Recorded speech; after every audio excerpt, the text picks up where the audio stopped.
Hey folks, Matt from artoftheimage.com. I was just looking at a email from a viewer, Mikey Montero, and Mikey's looking for his first Micro Four Thirds camera. He says, "Hey Matt, Mikey here.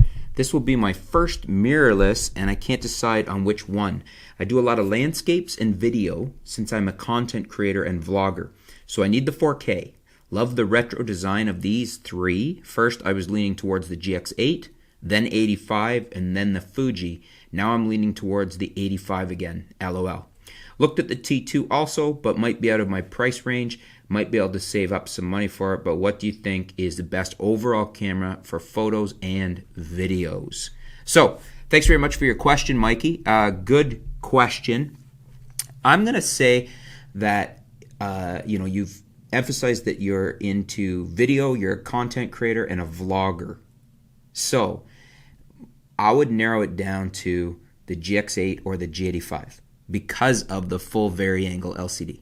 That's the same reason Casey Neistat excluded the Sony, even though it had better autofocus and better, what else was it? Autofocus and image quality and high ISO than the GH5. But just the whole thing with the, if you're vlogging, if you're doing a lot of shooting yourself by hand, that movable vari-angle LCD, I seem to be tripping over my tongue today, LCD screen is indispensable. It's worth its weight in gold, and it is a deal killer. For me, for Casey, for many people. So I would rule it out. As much as I really like the Fuji X-T20, I don't think it's the best vlogging camera because it doesn't have a full vari-angle LCD. So between the 85 and the GX8, the 85 is a bit better of a video camera. The GX8 is perhaps more of your Leica-ish camera, a little bit smaller, a little bit better for trips and travel. They're going to have roughly the same image quality, although the GX8 gets the nod for the little bit better resolution. In the end, it's kind of cutting hairs because the G85 has removed the low pass filter, right?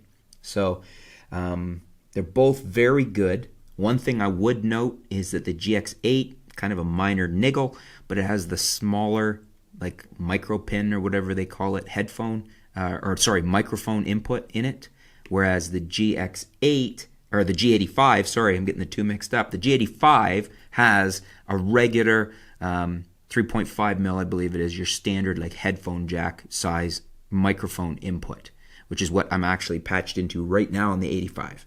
Between the two, I have them. There it is. There's the X8. The 85 I'm filming with. This is the X8. Love this camera. It does have the full vari-angle LCD as well. Got one of my favorite lenses, the 42.5 on here. And if I'm going to grab one to go out shooting photos for the day, and maybe even do some vlogging and whatnot, I like the GX8 better. It's a bit more of a travel camera.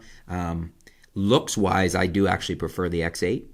But functionality-wise, as far as what I use the most for shooting my video and my content, it's hands down the 85. It's a little newer. It's more geared towards video in the sense of it's a little larger. It's got the better inputs, especially for the mic patch in. And it's my favorite in general for shooting video. It's what I always right now shoot video with in the studio is the G85.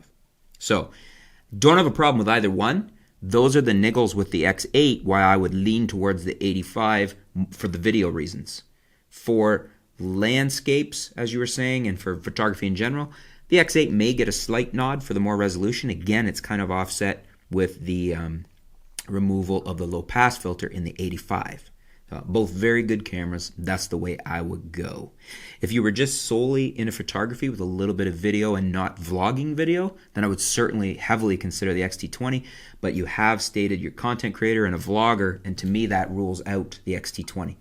But what do you guys think? Do you agree with me? Would you go with the 85 as your number one, which is what I'm saying here, and the X8 as an option, and rule out the X-T20? Or would you go with something different? Would you go with something different altogether? I do believe the 85 is my recommendation. If you even want to go a little bit less expensive, you can go down to the G7, which basically is the 85 without the IBIS, the in-body image stabilization. But what would you guys do? Let me know in the comments below. Let's help out Mikey. Let's help him make his decision. Looking forward to seeing your input in the comments. And thanks for your question, Mikey. Stay tuned. We'll be back soon here at artoftheimage.com.